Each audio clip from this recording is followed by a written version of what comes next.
4 years ago, we bought our first tractor, and I think we made a mistake that a lot of first-time tractor buyers make, and that is we bought a machine that is too small. And there's a couple of reasons for that.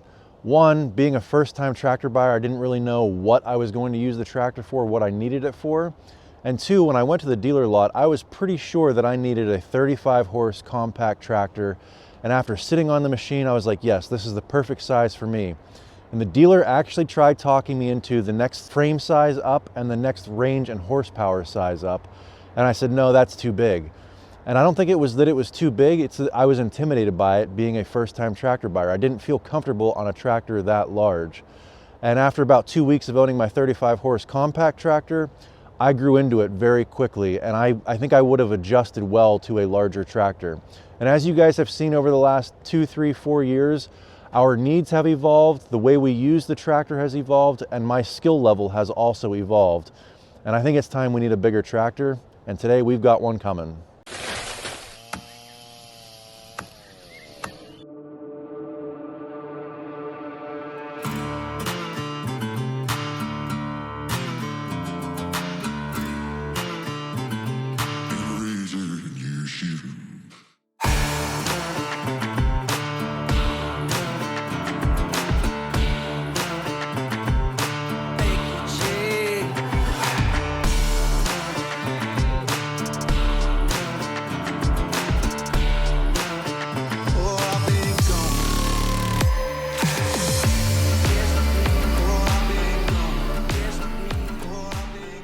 So we've got DJ here from Sandy Lake Implement in Sandy Lake, Pennsylvania. They are our closest LS dealer.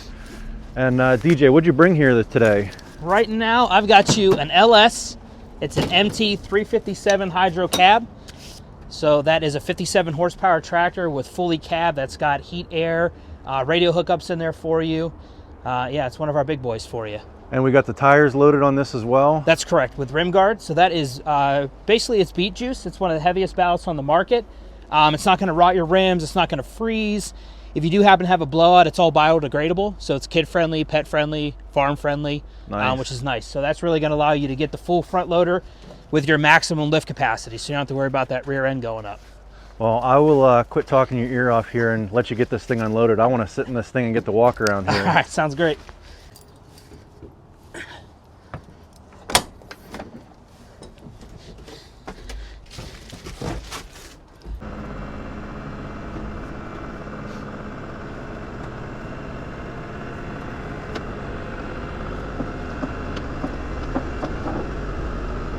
Now that we got it unloaded here, DJ, give me a quick walk around. What do I need to know about this machine? And then after we do that, I'll tell you guys what the deal is with this tractor. Sure thing. So let's just kind of start from the front. We have a standard skid steer front attached bucket. Really simple to take this off. You're just going to pull these two pins up. That's going to disconnect the bucket off, and you still got your hands where you can put on any standard skid steer attachment. You know, bale spear, pallet forks, things of that nature. Yep, grapple. Yeah, absolutely. The front loader comes off easy as well. You've got basically 2 feet on the sides here. These are going to go down to be your base.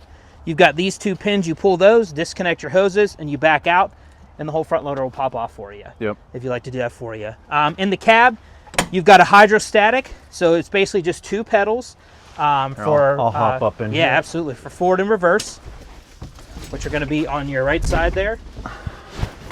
You have high, medium, and low ranges, which is right there for you. 1, 2, 3. Yes, sir. You've got your front loader right there, a little joystick. Yep. Pretty easy. You do have 2 sets of standard rear remotes, which are right there, the green and the blue. And then you've got your brake here for you. Again, this is a full cab, so it's got heat, air.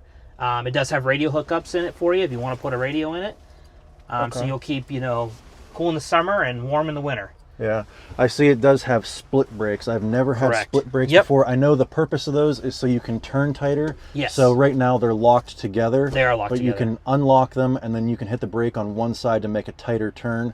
Something I'll have to get used to and figure out how to use it properly. But I know it's probably going to be helpful. Oh yeah, absolutely. For those tight areas you got going on, absolutely, for sure. Looks like throttle control, electronic PTO, right? Correct. Yep, just push the button and turn. And I know everybody, all the rage these days is the linked pedal, and a lot of people rave about it. I've never had it, but I've always been like, I'd rather have control of the throttle here. Do you have a preference of linked pedal or? I mean, it's really truly a personal preference. Yeah. You know, if you're running the same, I guess you could say the same RPMs and doing all that stuff, the link pedal's kind of nice. Yeah. But if like you, I think most people like to control the RPMs. Yeah. They want to be in control of that rather than that. But it is a nice little feature there. That way people can just kind of hit that and they're good to go and they don't have to worry about that. Yeah. That aspect of it. If you're not familiar, what the linked pedal basically says is the harder you push on your foot pedal here for forward and reverse on the hydrostatic transmission, it will rev up or rev down the engine. But you can also do that by hand here, but when you rev it up, it stays at that point, whereas this would be more variable the harder you push on the pedal. Correct. So, yep, absolutely. Spot on. what else here? So we have any controls on this side? You got your PTO, so it's either you have 540 or they call it economy, which I believe is a 750.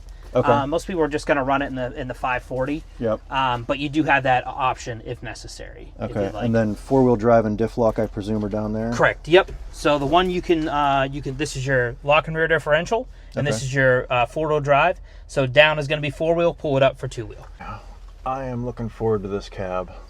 I think more so for summertime and brush hog in the field than wintertime. The cold doesn't bother me, but the dust, the heat, the bugs. Yeah.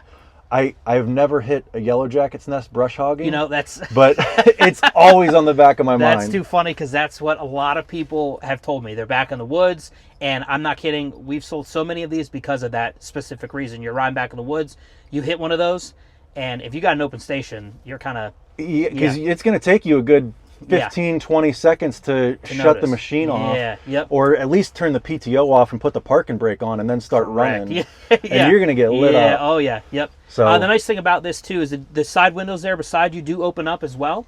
And then that back window will fold up as well. So you can get some air in here if you'd like. And you've got a front and rear mount windshield wiper. You do, yes. And you've got lights all the way around it. Yeah, I'll get out and we'll take a look at the outside. So lights up top there.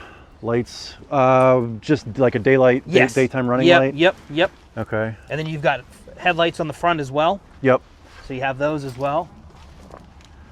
And then, so the 3-point back here. So we've got nice adjustable link arms. Yes. I see we've got the rubber there. Yeah, that is one of the main selling features of these when you go to the 3 Series. That allows you to adjust that 3-point arms up and down. So if you are hooking up machines, you don't have to jump in the machine, move it, jump out. You can do everything right from the rear of the machine. I feel like if you've got a cab tractor, you have to have that. Yeah. I mean, really. On an open station, give or take, but on a cab machine, you got to have that. Super important, yep. And then work lights up top there, that'll be nice. Yep. So one other attachment that we got that I'm really looking forward to is a 3-point mounted snowblower. And the work lights on the back there, I'm looking forward. The reason I wanted a 3-point mounted snowblower instead of a front mount snowblower is because I'm going to be using the loader with the pallet forks all winter long with firewood and all that kind of stuff. And I didn't want to be taking the loader arms off, putting the snowblower subframe on. Sure. And flipping back and forth. This way I can just hook up the snowblower on the PTO when I need to blow snow, and when I don't, take it off. Perfect. Just seemed a lot easier to be able to still use the snowblower all winter long. Yeah, and it'll run it no problem at all for you and clear out what you got. I mean, you got a pretty big driveway here, so you definitely need something. Yeah. I'm sure, rather than trying to plow. So. Wouldn't have needed it last winter. I think we had one snow last year. Yeah, you're not kidding. It's been pretty mild, which I'll take. So. I love the snow. I'm hoping we get Are pounded. you? Okay. Yeah, I'm a summer guy. So. And then again, your tires are loaded. The only thing I can tell you, which is just kind of make sure that if you check the air pressure, make sure your stem is up. Okay. If it's down and you push in, you're gonna leak fluid. Yeah, you're gonna have a nice face full of rim guard in that. Good to know. Yeah. So I probably would have made that mistake. Yeah, just make sure they're up when you check that tire pressure. Do you know how much weight that adds to the tires? I know I'll probably still want ballast in the back because I think this tractor can lift like 2,700 pounds. Yeah, it's right around there, about 2,680 on the front lift capacity. With those, I don't know off the top of my head, but I would say a rough guess, 1,200 to 1,500 pounds. Worth of ballast in those tires. Yep. So it makes it pretty heavy for you. That way you don't have to worry about that. But not only lifting stuff. So the whole reason you put ballast in the back of the tires, when you lift stuff, your pivot point is like a teeter-totter on your front axle. So you're either heavy on the front or heavy on the back.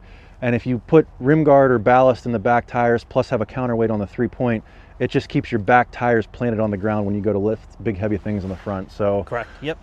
yeah, I'll definitely make sure I've got some extra weight on the back as well. But the other thing besides lifting that the weight helps with as well is keeping it centered left and right too, because now you've got more weight down low. So if you're getting on a side hill or something, it'll keep you more stable on a side hill. Yep, exactly. Yep. Yeah, and your 3-point hitch, you've got about 2,755 pounds on that lift as well. Yeah. So you can lift pretty big implements on the rear end as well. And that's what I needed. I needed something with more lifting power, more pushing power, and more pulling power, because we've just been getting into a lot of projects lately where my little 35 horse compact tractor wasn't cutting it anymore. Yeah, yep.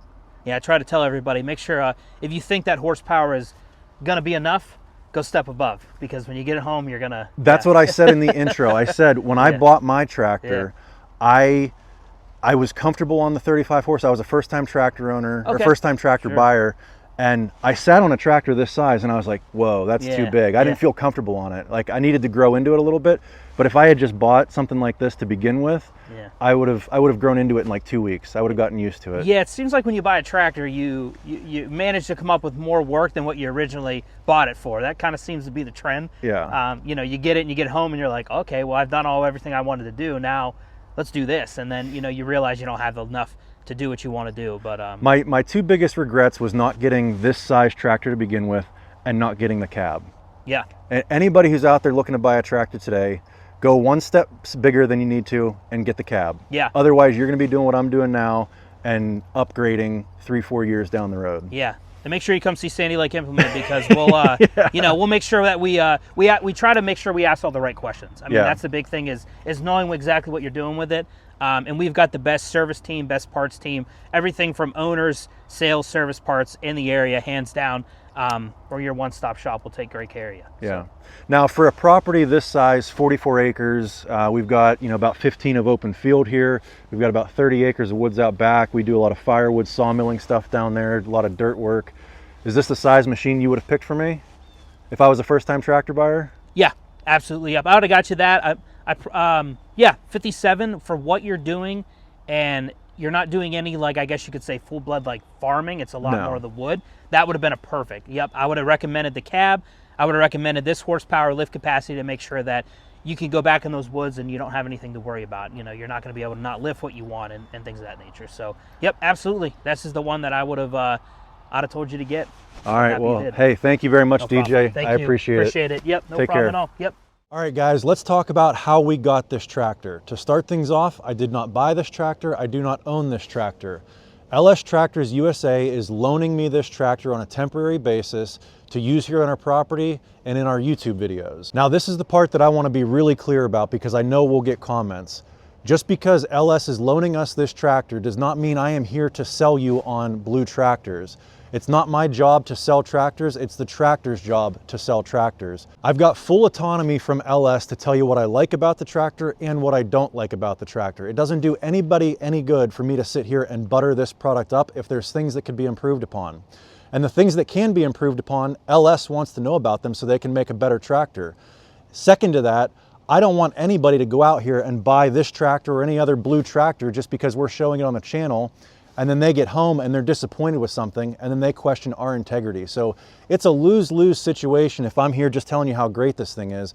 I have full autonomy to be completely honest and transparent about the tractor, and that's something that LS and I both agree on. LS's whole goal in this partnership is simply to increase brand awareness. When I first told neighbor Doug and Kyle from Spicer Designs that we were partnering with LS Tractor, they both said, "Who?" And that's the problem that LS is trying to solve. If you're interested in tractors, they just want you to know that they exist, and they want to be on your research list when you go out and start hitting dealerships and start shopping. I also want to point out that any comparisons or conclusions that I draw between this LS MT357 and my old Coyote CK3510 are not going to be a debate between Coyote and LS, because they are two very different tractors.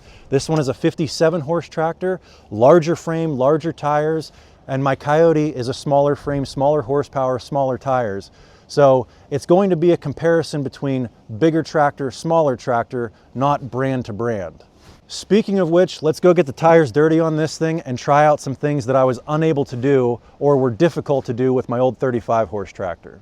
Here's a side-by-side comparison just to show you the difference between the two tractors. Again, this is not a Coyote versus LS thing. This is a 35 compact tractor versus a 57.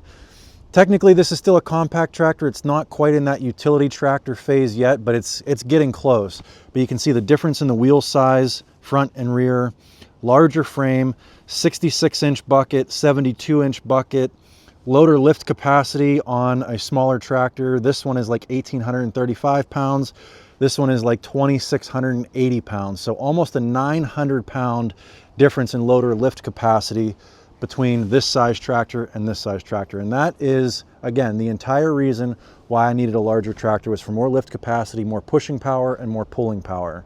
Another thing to note when we're talking about lift capacity is the size of the front axle, because as you increase your lift capacity, that weight is getting carried entirely on the frame of the loader, which then gets transferred to your front axle. And if you look at the axles of an 1,800-pound lifting machine versus the size of a 2,700-pound lifting machine, they definitely upgrade the size of the axles. Good to know. As far as the side profile goes, you can see I've got the buckets just about lined up here. I need to pull the LS forward just a hair. But then if you come to the back, you can see how much longer the 57 horse tractor is than a 35 horse. It's probably a good,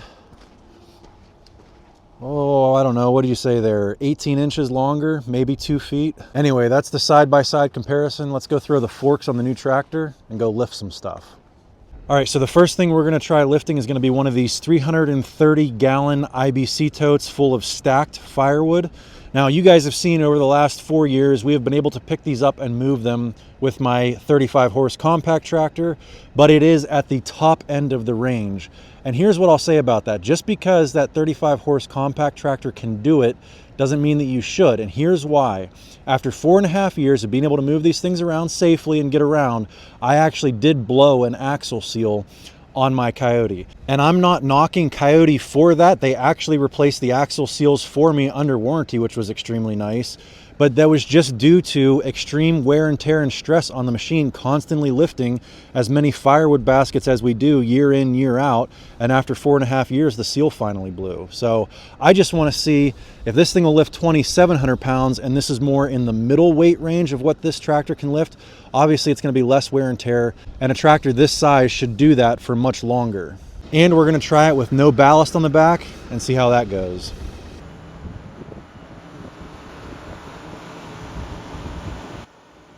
So another benefit you get with a larger tractor is obviously a larger hydraulic pump, so you're able to do 2 functions at once easier. So you can see here, I mean, I'm still getting the feel for this tractor, but I'm able to lift and curl to level my load a lot easier than on a smaller tractor with a smaller pump.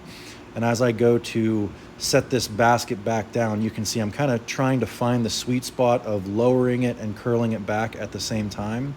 But here, once we get about halfway down, I find that spot, and you can see I'm able to do both of those functions at once. Yeah, right here.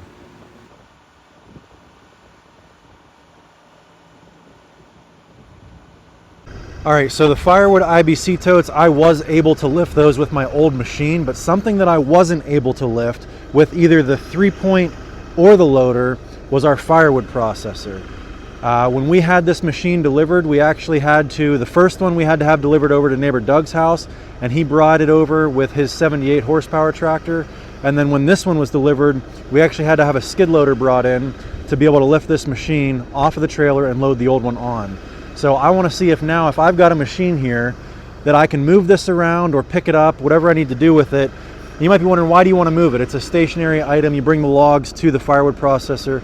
Well, occasionally you might want to rearrange your wood yard, and this might end up somewhere else, or you might just want to lift it up, move it out of the way, and then clean underneath it, give it a good thorough cleaning. So having a machine that can do that and give you the option, definitely nice to have. Let's go ahead and try it out. I am trying it again with no ballast. This is definitely heavier than an IBC tote, so we may need to add some ballast. Let's find out.